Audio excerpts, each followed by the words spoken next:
looking for adventure. Good morning, 630 KHW, Tuesday, 46 the high today.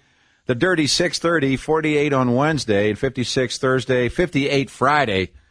There is so much going on. That's the voice of Jason Salzman. We have exposed the Progress Now's contest prize. It's been a week of good work, and Greg Hollenbach's done great work, and Jason Salzman and Michael Huttner, now they've all vanished and Jason, at this point, I just feel sorry for Jason. He had a pretty good career going, and I think it's headed in the other direction. Huttner's now vanished. Progress Now is pretending they don't know these people. It is just really incredible. But I think the biggest news of the morning, first of all, please say good morning. Welcome back to 630 KHW from the American Thinker. He's one of my true favorites. Jack Cashill joins us, and we have an interview that we're going to play you guys from KQRS, the morning show, about 4 days ago. First of all, Jack, good morning. Hey, good morning, Peter. How's things warming up in Denver? Glad to see that. Yeah, there's snow in the mountains, and it's warming up down here. Man can't ask for anything more. No, right. It should be coming our way. Set this interview up, and then we'll play it for the audience, and it's available on our website as well. But set this up. Well, this is an interview with a guy who's a celebrity journalist and a friend of Neil Abercrombie. And as you'll hear, and I'll let the audience judge for themselves, just how convincing he is. I think he's telling the truth. He's a good friend of Abercrombie. He's known him. He's from Honolulu. He goes way back. He's now something of a celebrity journalist in the Los Angeles area. This show is captured on the Los Angeles. This clip is captured on the Los Angeles radio station from, I believe, January 19th. And what he's talking about is, as the audience will hear, is his relationship with Neil Abercrombie. And he speaks accurately about this, and also about how Abercrombie has been boasting about his relationship with Obama Sr. and even Obama Jr. ever since Obama hit the scene, and how I think his friend thinks that Abercrombie has blundered in his search for the birth certificate. And also, what's interesting to me is, and we've talked about it and other people have spoken about it, the White House is giving them no support. No, of course not. He's got left out there dangling, and as the guy says here, he says Neil's got egg on his face, He's got more than egg. Right. He's got lies on his face. Yeah. All right, what I'm going to do, I'm going to put you on hold for the audience. And this is KQRS, the morning show. Jack said, I read it was the 20th of January, except the 19th. Mike Evans, the Hollywood Reporter, and Chic, if you would, this gets good. Next item, no show business, but I have a personal interest, so I thought I'd share it with you. Former U.S. Congressman from Hawaii, Neil Abercrombie, has been a friend of mine for decades. In fact, when I first met Neil, he was driving a cab in Honolulu.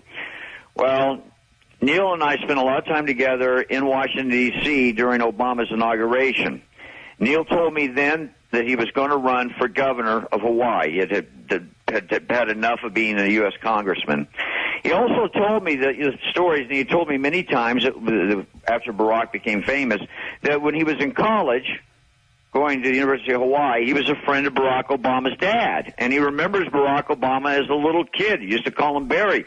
In fact, I did a TV interview with Abercrombie at C-SPAN the day after the inauguration, and we had to stop twice because he referred to the president as Barry, which after he did, he said, I can't do that. I got to call him the Mr. President. Well, Neil promised me that when he became governor, he was going to cut through all the red tape. He was going to get Obama's birth certificate once and for all and end the stupid controversy that he was not born in the United States. Yesterday, talking to Neil's office, Neil says that he searched everywhere using his power as governor, at the Kapiolani Women's and Children's Hospital and Queens Hospital, the only places kids were born in Hawaii back when Barack was born. There is no Barack Obama birth certificate in Hawaii. Really? Absolutely no proof at all that he was born in Hawaii. Wow. Now, he went out. He loves Obama. I mean, he purposely did this to get rid of that question. Now, got some egg in the face. I mean, now he admits publicly that there is no birth certificate. Honestly. Well, and Mike, the addendum to that is there's this story of there was a birth announcement, but it's been explained his grandparents could have called the newspaper and said, hey, our grandchild was born, and he didn't have to be born in Hawaii for that. So it's raising the issue again. Absolutely. After it seemed to be put to bed. And I asked him, I go, well, when do you remember Barack? When your first memory? And he goes, I remember him playing like in a T-ball league. And I go, like, well, how old? He was like 5 or 6, something like that. I go, what about before that? He goes, I don't really remember him much before that, which I thought was very odd. Really? Anyway. So I have a question for you. Yeah. According to our federal law, and I don't know if it's constitutional law, but I assume it would be, why is he allowed to be the president of the United States then if he can't prove he's a U.S. citizen? Well, that's born here. The big question. I don't know. That's weird. And now Abercrombie is the first to say that he, although he is Abercrombie is a Obama lover, right? That he's concerned that this is really going to be an issue during the re-election. So it has taken off as a big story again. Huh? Yes. Well, and what's interesting about it is this guy attacked people who questioned that he was born in Hawaii just a few weeks ago. Neil did. Yes. Yeah, I mean, I'm telling you, Neil and I are buddies, and during this whole inauguration, when I was in Washington for those 10 days, spent a lot of time with Neil, and anytime anybody come up and bring this up, you're right, Neil was almost militant about it. I remember him as a kid. He was from Hawaii, born and raised in Hawaii.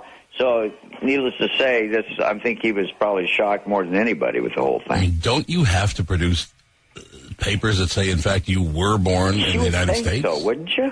You'd have to. Well, there's been a certificate of live birth, but that's being questioned too because you don't have it. It's not the official birth certificate. There has to be one at the hospital signed by the doctor verifying birth and a birth, but there isn't that. Weird. It's like baptism papers. It's not worth the paper it's written on, really. Well, Mike, how hard would it be to go back and find out what doctors were on then? Well, apparently he can't find any of that, and it said that they were there. Who is 9 after the hour. Up the fact that Obama had created a fictional memoir. That was his. That's his. Father. That's his entire basis. I mean, his speech in Denver for the acceptance, where the farm girl from Kansas. Yeah, right. Yeah, that whole. And the boy for the goat herder from Kenya. Yeah. And his Denver acceptance speech, he started with that in the first sentence. Right. Because he rode that whole story to the White House. It's been dubbed this improbable love, this multicultural romance. They saw the promise of America. And then when I was 2 years old, he continues to say this. Oh, yeah. When I was 2 years old, my father, was torn between staying with the family or taking a scholarship at Harvard. And my dad took him to the airport. Yeah. Right. Granddad took him to the airport. Yeah. Yeah. Right. It's a lie. And it's all a lie. Yeah, absolutely. There's no family. There was no happy family. No. In fact, there's, and I get into this in my book, Deconstructing Obama, which will be out in a couple of weeks. I go into the scenarios of why they may have been covering this up. And these include the date. He may not have been born in August. He may not have been born in Hawaii. If he's not born in Hawaii, it's most likely he was born in the state of Washington, where Anne, his mom, takes is off enrolling to in school 15 days after his alleged birthday. And Barack Obama Sr. may not be his father. I know. I agree. We have a series of pictures up with with another man who has been dubbed as possibly the the spirit behind all of this. You look at this stuff and you think, why after the Denver Post is as bad, but if after the Tribune and both Times on both coasts do this enormous torpedo, not one of them will talk about now what's being said and what the truth is and what Abercrombie can't do. Why? I'm stumped by that. These are people that allegedly seek the truth, Jack. Well, what's even more mystifying, Peter, is that conservative media, they're like the Washington, New York-based conservative media, are equally as obtuse. They don't want to know it either. Well, I'm, like I said, it's like, I like that kid Cartman in South Park. He said, I really hate the fill-in-the-blank Republicans, but I really hate the fill-in-the-blank Democrats. I watched that Dave Gregory thing, and I knew Gregory when we went through the Ramsey debacle here, and I used to go do television with him. And I said yesterday, the guy was always a fruit fly, but you see him just do that beatdown, and that stupid idiot from Virginia sitting there taking it. Yeah. Right. And I'm going. And John Boehner was no better a week earlier. And absolutely. Part of the reason is that they see what they're not getting, and in fact, I was going to write an article on this week because I was supposed to be in Washington today and tomorrow meeting with the conservative media. They don't want to talk to me, and they're not getting the support they need from the surrounding media. I'm talking about Weekly Standard, National Review, Washington but who Times, cares? Why do you Fox. care? I mean, these people, their time has come. Jack, I'm going to do a traffic report. Hang on a second. Jack Cashill, believe me, this is just going to get better. 6:30 KHW, 14 after the hour traffic. All right, it's 20 after 6:20. Good morning. It's Tuesday. I'm Peter Boyles. Jack Cashill with WorldNet with us. This interview on KQRS, the morning show, on January 20th. Mike Evans, longtime friend of the Hawaiian governor, Neil Abercrombie, shares a conversation he had with Abercrombie the day before. So I think that's where the 19th comes from. And he says Abercrombie told him in private there is absolutely no proof Obama was born in Hawaii. Now, Andy Martin believes that possibly Obama was born at home, but this entire nativity story, as it's being called, is just absolutely bunkum. And then the other 25 or 30 bona fides of a man who's almost 50 years of age. There's no certifiable records that exist for the President of the United States. And I love the piece that you did, Jack, and you ended with, in the Obama rabbit hole, things seem to get more progressively curiouser and curiouser. So, my friend, how does it all end? Well, that's a good question. I know enough about American media to know that it will probably not end with a bang. More likely to end with a whimper. What needs to happen at this stage is for conservative media to take up this issue, because up to this point, the O'Reillys of the world and the Foxes. Oh, O'Reilly lied about it. Well, I mean, they're so desperate to seem respectable. Yes. As if anyone on the left respects them. Yeah, as exactly. If there's any way you can curry their favor. Yeah, exactly, right. But we need the Brit Humes of the world and the Charles Krauthammer. To his credit, Limbaugh has really come to the dance. Yeah, he's finally coming on board, and Yep. I think that this revelation will help too. And with the people who didn't listen to the clip, this guy Mike Evans is a friend of Abercrombie. They both seem to be. Evans seems to be, and Abercrombie certainly is, a huge Obama supporter. They went to the inauguration. That's where they talked. Sure. And Evans is from Honolulu. He grew up there. Yep. I mean, so he goes way back.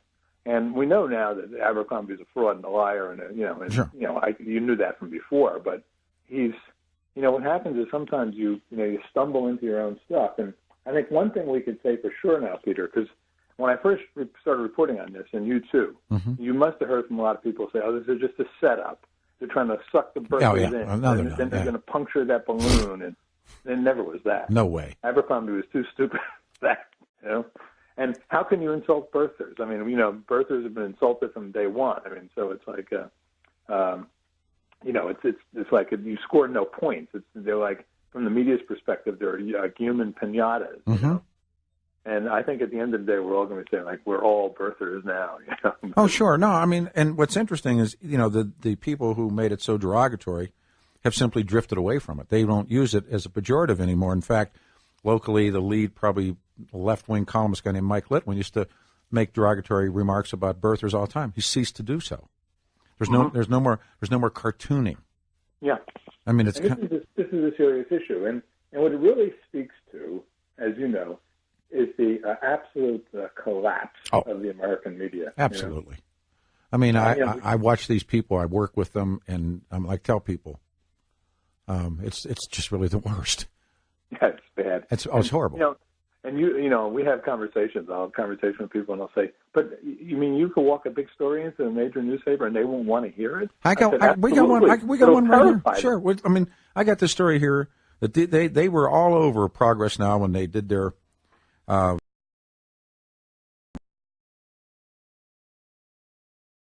You're looking at it that I thought you got a chance.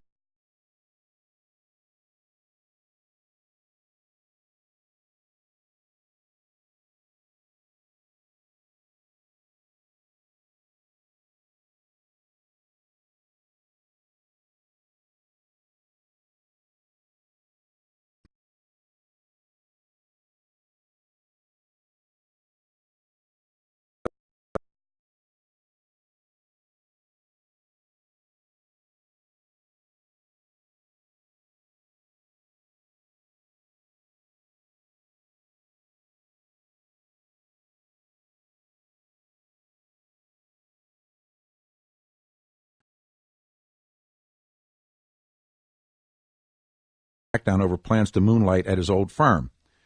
The liberal group Progress Now, Colorado, on Saturday called for Secretary of State Scott Gessler to either abandon his plans to moonlight at his old law firm or step down. And it goes on to this whole thing about Progress Now, Progress Now, Progress Now. We break our story that Progress Now runs a scam, a con, a sweepstakes, whatever you want to call it. Sure. This morning, Denver Post loads up on Gessler again. But in their lead editorial, Gessler needs to clear up conflict. Mike Litwin columnizes musings on moonlighting. And their lead story on Denver and the West, Gessler rebuts second job fears. Not one mention of Progress Now. Wow. Yeah, they just sort of fall down a memory hole. Well, but that's the same thing that Progress Now is doing, because when Corsi contacts Progress Now with the story we break, they say, we don't even know who these people are. And this guy Hutner, I got him claiming that he had founded Progress Now. Yeah. And no, and this is for real. I mean, we'll play you the cut. I mean, and so here's Progress Now telling Corsi they did that piece, Promise of Obama Birth Vanishes. Right. The authors of a highly touted, well-endorsed progressive book, they've reneged on promises of a contest prize, which this is a story we did.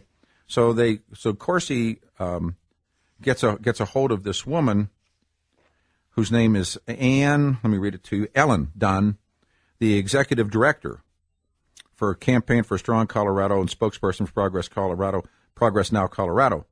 She doesn't know these people. Wait a minute, this guy's the founder. George Washington. I mean, and he sounds familiar. Yeah, that's exactly. It's like, and I really hated the MSM characters after the Tucson thing, and now I'm fascinated also, Jack, by it was talk radio and Sarah Palin and Limbaugh and all this other kind of stuff, and now they call it clips. They're called magazines. Now, suddenly we're all now supposed to not remember what these people said about talk radio being the cause of the Tucson massacres. Now it's the clip. And then, now it's the gun. Union night, the president will gloss it all over, and everyone will be singing "Kumbaya." And they do it with impunity. They get away with it. Oh, they get away with it. Yeah.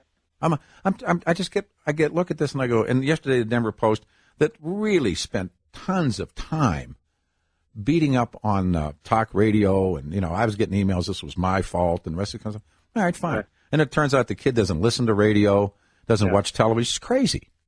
Well, in fact, I had an article up just the other day because I had reported on this in September in Missouri, where I live in Kansas City. A hardcore leftist, there's no denying that, and an Islamicist tried to assassinate Governor Jay Nixon of Missouri. Right. And the story never left Kansas City. He missed Nixon. He misidentified him. Nixon was visiting the school, and he said he slashed the throat of his dean, who he thought was Nixon. Yeah. And I went into Facebook immediately. That's what I do now. When I hear a name, I go to Facebook and find out about these people before the media launder them. But it didn't leave Kansas City. There was a full-blown assassination attempt by a hardcore leftist, and it doesn't leave the city. And the dean gets his throat slashed. He's still in the hospital. Oh, yeah, sure. I mean, and he stabbed a couple other people, too. Don't worry about that. Yeah. And look how quick and after Hassan murders, everybody at Fort Bliss, we weren't supposed to jump to any conclusions at all. We were told that very specifically. Yeah, by the commander-in-chief. Yeah, right. But how quickly this guy what's that Sheriff Dipstick down there? How quickly? Yeah. They were. Oh no, it's 4 hours after the massacre? This guy's. Hours. Yeah. The Media Research Center has an interesting post because they go hour by hour how the story went. And they were laying it on Sarah Palin within 2 hours. And now he's vanished. He's disappeared. Yeah. And the community college and the stories of the guy making death threats to local radio geeks and, death threatened at community college and all that kind of stuff, that's all vanished. Reuters ran those stories. Yeah, right. That's like, if I didn't hate those and despise those MSM people that week, it's really this week. Oh, no, that was me and Cartman. That was like a condensed week of media stupidity and vileness. Oh, yeah. And how quickly Obama jumped on it and all the politicos. And now they're all going to sit together tonight. I mean, gag me. Yeah, gag me, right, exactly. And then our guys are saying, even if, Fox News saying, what a great speech. Yeah. No, it was total BS, total strategic feint. Sure. Total exploiting a tragedy. And when your own guys allegedly get their hand spanked, but not by name. No. And just so vaguely that no one listening would even know that there was a spanking going on. It's just beauty. I mean, and like I said, I these characters here, they ran a scam. I mean, if our radio station said, and the winner of this contest will get a round trip ticket to for two to Honolulu and the rest of this stuff, and they said this was among prizes, meaning I was asking, is it a new car, the luggage, what's behind the curtain, dinner for two? Now, and John Suthers won't even look at this, and I'm thinking to myself, just shame on you people. Yeah, shame. You have no name. Yeah, I face the same problem here in Kansas City. Even though I know all the Kansas City Star people, I'm on a TV show with them, weekly. I could walk into them with the biggest story, and I could walk into them and tell them that the sun was falling out of the sky, and they wouldn't run with it, But anyhow, I should say, and just to be self-promoting here, anyone who wants to know more about the book forthcoming, and just I can't wait for that. I can't really wait for it. Yeah. Hey, listen, God bless. Jack will talk ASAP. Thanks, man. Hey, Peter, thanks for having me on. Thank you, Jack Cashill. All right, everybody, we'll break for traffic. 6:30 on 630 KHOW, Denver Stock Station. Lines are open. A lot's going to happen. Traffic timer soon.